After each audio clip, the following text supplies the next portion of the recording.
morning class. Now I will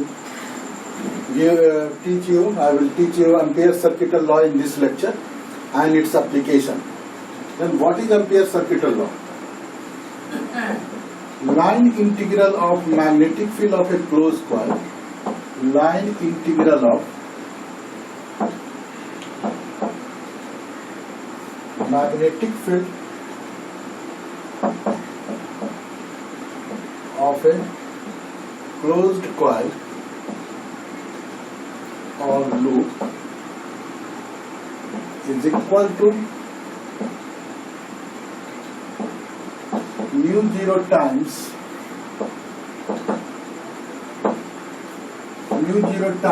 of the current threading through the coil.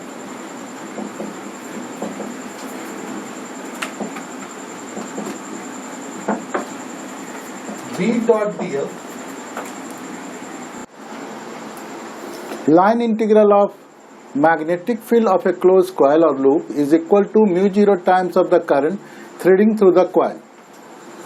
इसका proof बताते हैं. Consider there be a circular coil of radius r and infinite long conductor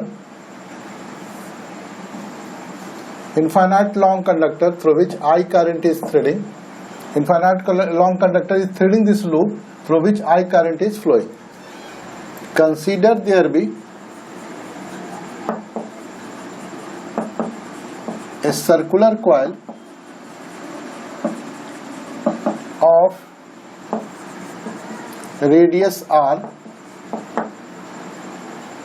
and infinite long conductor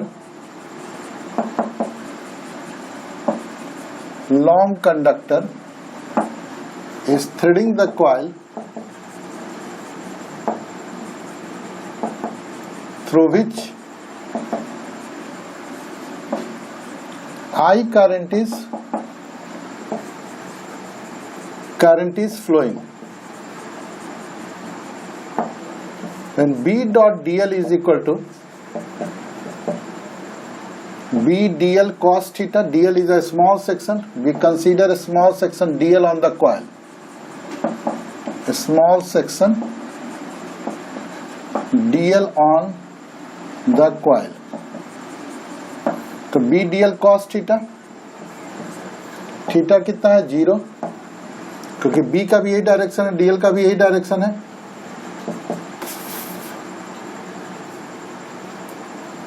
तो B dl cos 0 कितना हो जाएगा? cos 0 1 होता है.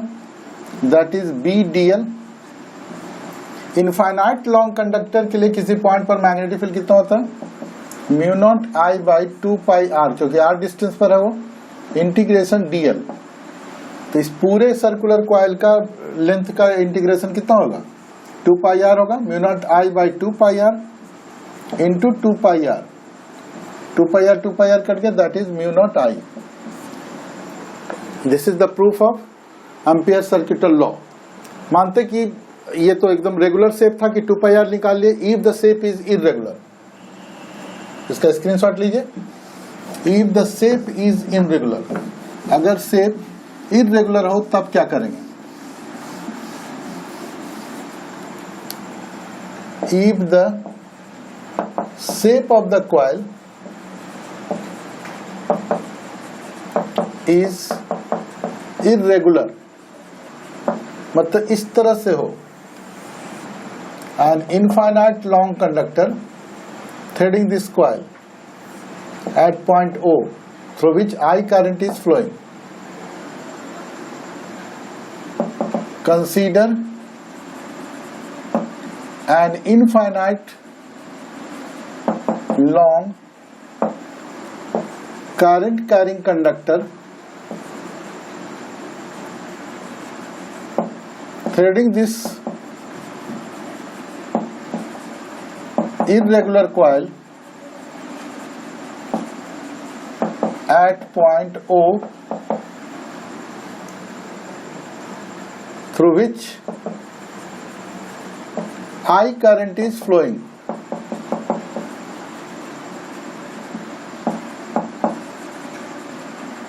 we consider n small section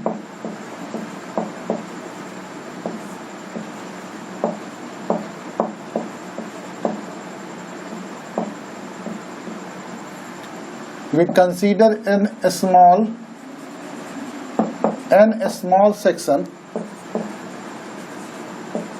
on the irregular coil dl1 comma dl2 dot dot dot dln, making angle d theta 1 comma d theta 2 dot dot dot d theta n at O at a distance of r1 comma r2 dot dot dot rn। तो b dot dl बराबर क्या होगा, b1 dl1 plus b2 dl2 plus dot dot dot plus bn dln। अब b1 इसके कारण dl1 पर कितना current flow करेगा, mu naught I by 2 pi r1 dl1 plus इसके कारण होगा mu naught I by 2 pi r2 dl2 plus dot dot dot plus mu naught I by 2 pi rn dln। then mu naught I by 2 pi is the common in each section, dl1 by r1 now dl2 by r2 plus dot dot dot plus dln by rn। arc by radius is equal क्या होगा, mu naught I by 2 pi d theta 1 plus d theta 2 plus dot dot dot plus d theta n। इस सभी का सम कितना होगा, mu naught I by 2 pi into 2 pi cancel, कितना बचेगा mu naught आई। तो इस तरह से म्यू नॉट आई होगा अगर irregular, if the shape of the coil is irregular, अगर कॉइल का शेप इरेगुलर हो तब ऐसा होगा। तो क्या प्रूफ हुआ इससे, इसका स्क्रीनशॉट लीजिए। Whether the coil is regular और इरेगुलर डजंट मैटर, इस मैटर नहीं कर रही है, यानी ये does not depend on shape and size of the coil. पहला पॉइंट इंपॉर्टेंट डिस्कशन में आया। दूसरा कि उसको इससे मतलब है कि करंट उससे कितना थ्रेड कर रहा है, आई कर रहा है तो आई होगा, I1 I2 दो कर रहा है तो I1 प्लस I2 होगा। तीसरा अगर करंट का डायरेक्शन अपवर्ड होगा तो इट इज टेकन पॉजिटिव, अगर डाउनवर्ड होगा इट इज टेकन नेगेटिव। इसका स्क्रीनशॉट लीजिए तो डिस्कशन देते हैं।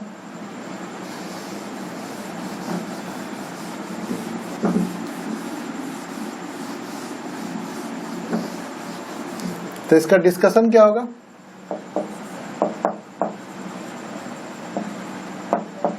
hence we can say Ampere's circuital law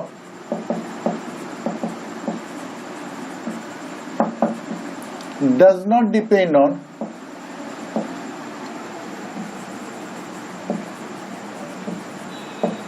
shape and size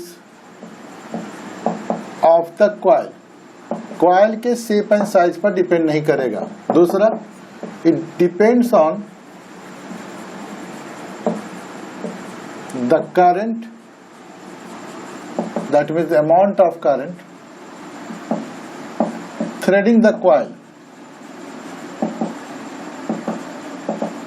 तीसरा, if the direction of current is upward, direction of current is upward, it is taken positive, and if it is downward,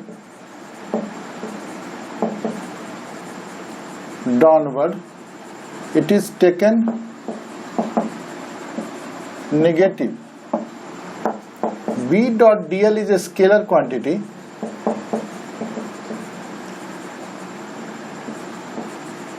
so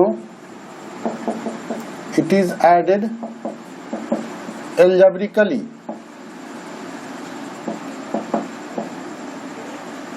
add करता, मानते एक loop है, ये S1 loop है, इसके अंदर 4 ampere, 6 ampere, 2 ampere, 8 ampere,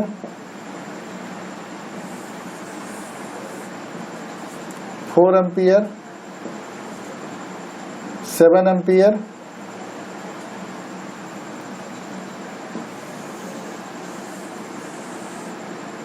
S2 है, S3 है, 2 एम्पियर, 5 एम्पियर, 4 एम्पियर। तो किसका ज्यादा होगा B डॉट DL? तो हम पहले S1 के लिए चलते हैं। फॉर S1 ऐसा चलिए, B dot DL is equal to mu naught, कितना करंट है, डाउनवर्ड है इसलिए -4 लिखें। इस लूप के अंदर क्रॉस 6 आ रहा है, -6 लिखेंगे। इसके अंदर +8 आ रहा है, +2 आ रहा है, क्योंकि अपवर्ड है, दोनों डॉट दिया हुआ है। तो +8 और +2, 6 4 10, 8 2 10,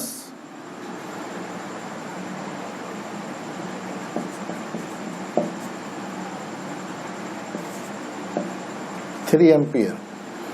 एक और है +3 एम्पियर, तो कितना हो जाएगा, 8 2 10 3 13, 3 म्यू नॉट आई होगा, म्यू नॉट होगा। फॉर S2 चलते हैं, B डॉट DL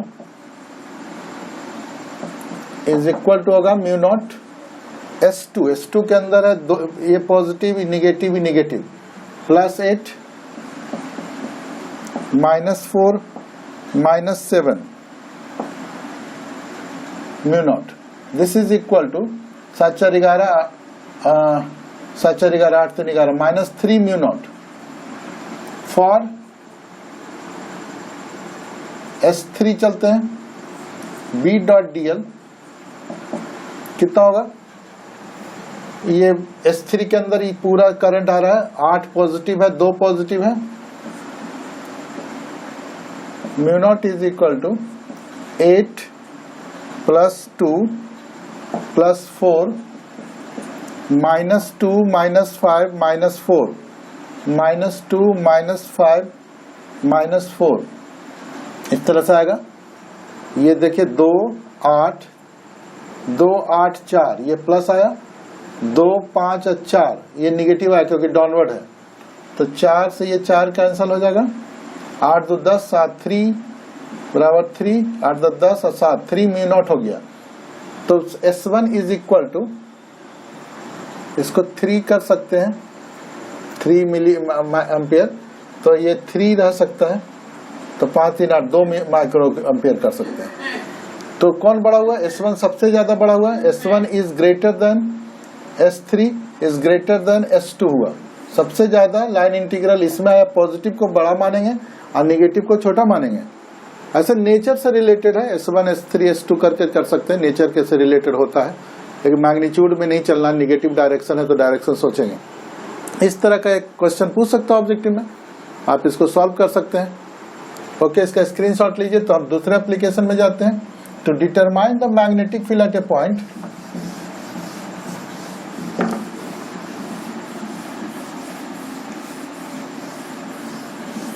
एप्लीकेशन 2 चलते हैं। To determine the magnetic field at a point due to solenoid, magnetic field at a point due to solenoid. So consider there be a solenoid, I current is flowing through it, R be the radius, N be the number of turns per unit length. इसको दूसरे तरह diagram भी दिखा सकते हैं, cross cross cross और dot dot dot. We draw ampere coil, ampere coil P point पर magnetic field निकालते हैं। Be drop ampere coil MNST, be draw amperian coil MNST, amperian coil draw के MNST। तो B डॉट DL इसको कितने भाग में तोड़ सकते हैं, B1 DL B dot DL MN plus B dot DL NS plus B dot DL TST plus B dot DL TM। तो MN B dot DL B into L होगा। इसमें N ऐसा ऐसा हो सकता है, इसके अंदर n करंट हो सकता है, MnST 0 होगा, this is also 0, this is also 0. In NS and TM, B is perpendicular to length, while in ST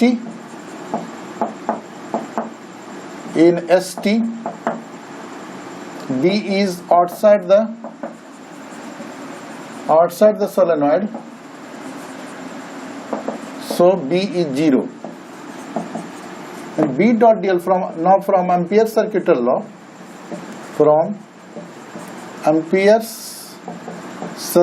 law,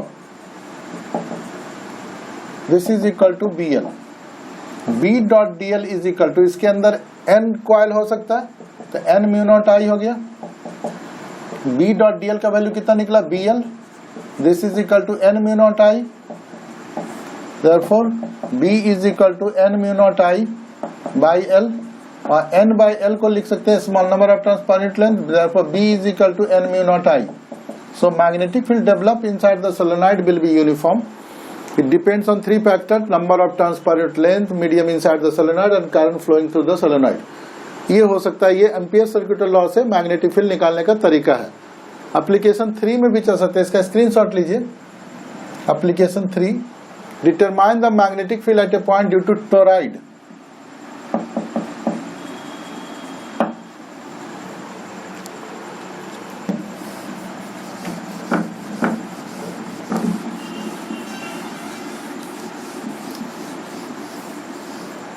consider there be a toroid, मानते एक टोराइड है, endless circular coil is called toroid, having radius r. इसको हम इस तरह समझा सकते हैं, इसका रेडियस r है, I करंट इससे फ्लो कर रहा है, n नंबर ऑफ टर्न्स है, तो करंट इस तरह से 3, 4, 5, 6, 7, 8, 9, 10, 11, 12, 13, 14, 15, 16, 17, 18, 19, 20, 2, 3, 4, 5, 6, 7, 8, 9, 10, 11, 12, 13, 14, 15, 16, 17, 18, 19, 20. इस तरह से जितना करंट इंटर कर रहा है, क्रॉस मैंने इंटर कर रहा है, ऊपर से निकल रहा है, इस तरह से घुमा हुआ है. Consider there be toroid P be the point at a distance of x from the center of the toroid. P be the point at a distance of x from the center of toroid. Taking x as a radius, we draw Amperian coil. Taking x as a radius, we draw Amperian coil. तो case 1 चलते हैं. if B is less, x is less than r, तो B dot dl is equal to n mu naught I B into 2 pi x. dl का मतलब इसका length. क्या इस empyrean coil के अंदर कोई करंट है? नहीं है, क्योंकि यहाँ क्रॉस है, यहाँ डॉट है. उसके अंदर कहीं पर भी डॉट या क्रॉस नहीं है. ये अगर कॉइल मान लिया जाए तो इसके अंदर कोई भी डॉट या क्रॉस नहीं है, तो इसका मतलब ये क्या हुआ? 0 हुआ. That is B is 0. Case 2, if x is equal to r के बराबर मान लिया जाए, इसको एम्पीरियन कॉइल मान लिया जाए.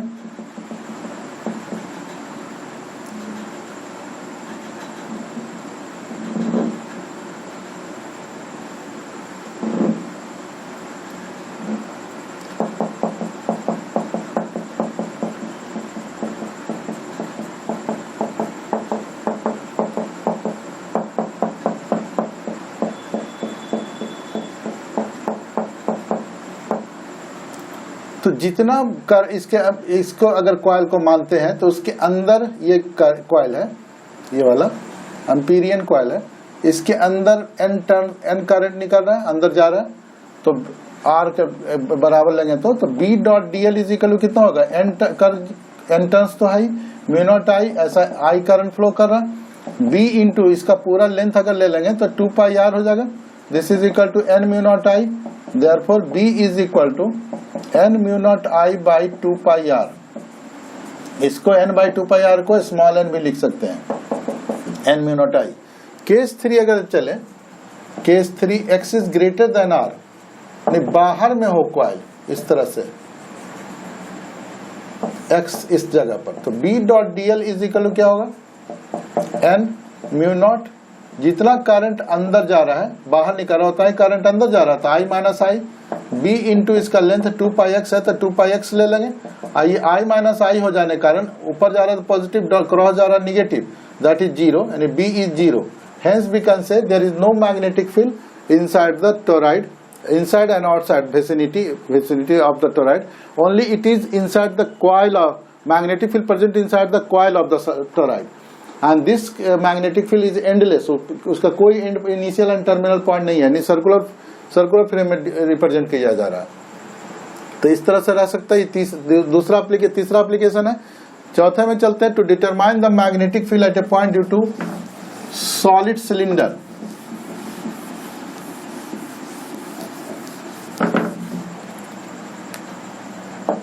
To determine the magnetic field at a point due to solid cylinder, solid cylinder है, इनफाइनाइट लॉन्ग है, I करंट फ्लो हो रहा है, ये दिस इज एक्सिस है, रेडियस r है, x डिस्टेंस पर एक एम्पीरियन कॉइल लगा है, x बराबर r पर एक एम्पीरियन कॉइल दिखा है, एक x इज ग्रेटर देन पर एम्पीरियन कॉइल दिखा है।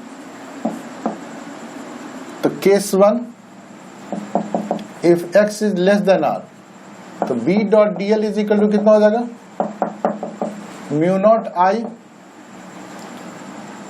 डैश। अब पूरे पाई आर स्क्वायर में आई डैश का वैल्यू निकालेंगे, सिंस पाई आर स्क्वायर में हमको कितना करंट फ्लो कर रहा है, आई, तो पाई एक्स स्क्वायर भाग current i by r square into x square, तो b इंटू 2 पाई, इसका रेडियस होगा 2 pi r into mu naught i x square by r square, तो r 2 पाई x होगा, ये x रेडियस था, 2 pi x, तो x cancel हो जाएगा, 2 पाई नहीं कैंसिल होगा, therefore b is equal to हो जाएगा mu naught i x by 2 pi r square, that is b is directly proportion to x। अब केस 2 चल सकते हैं। केस 2 में क्या है, if x is equal to r, तो b dot dl is equal to कितना होगा, म्यू नॉट आई, पूरा का पूरा करंट इसमें जा रहा है, तो b into 2 pi r is equal to mu naught I, therefore b is equal to होगा mu naught I by 2 pi r, constant होगा ये, एंड मैक्सिमम भी होगा, कांस्टेंट एंड मैक्सिमम। केस 3 क्या है, if x is greater than r, इस case के लिए, तो b dot dl is equal to हो जाएगा mu naught I, b into इसका लेंथ पूरा कितना हो जाएगा, 2 pi x by mu naught I, यानी b इज इक्वल टू हो जाएगा mu naught I by 2 pi x, यानी b is inversely proportion to x होगा। माने पहले करंट बढ़ेगा, पहले रेडियस तक बढ़ा, सरफेस पर मैक्सिमम हुआ, ये r है, इधर x है, इधर b है, और उसके बाद वो घटा, इनवर्सली प्रोपोर्शन टू हो गया x का, इधर अंदर में b directly proportion to x था। इस तरह एक सॉलिड सिलेंडर के लिए किसी भी पॉइंट पर मैग्नेटिक फील्ड निकाला जा सकता है due to using ampere circuital law. Application 5 में चलते, to determine the magnetic field at a point due to hollow cylinder. कुछ लोग पूछ सकते हैं कि क्या ये सब बोर्ड में आएगा, ऐसे लड़का एक बच्ची पूछी थी हमसे कि सर वो बताइए जरूर जो कि बोर्ड में आना है, जो एक्स्ट्रा पढ़ना उसको छोड़ देंगे डेरिवेशन। लेकिन आज हम बता रहे हैं कि जितना भी एम्पियर सर्किटल लॉ पर एप्लीकेशन बताया सभी बोर्ड के लिए इंपॉर्टेंट है, और all the application are given in the NCERT. सबसे बड़ी बात कि ये सब एनसीईआरटी में दिया हुआ है, आपको इसको पढ़ना ही होगा, इसको इग्नोर करके आप नहीं चल सकते हैं। Okay, to determine the magnetic field at a point due to hollow cylinder, तो हॉलो सिलेंडर ले लेते हैं। Consider there be hollow cylinder of radius r, मानते हैं हॉलो सिलेंडर है, उसका रेडियस r है, इनफाइनाइट लॉन्ग है, I करंट फ्लो हो रहा है, तो हॉलो में अंदर में तो नहीं करंट फ्लो करेगा, ये एक्सिस है, P be the point at a distance of x, taking x as a radius, we draw Amperian coil.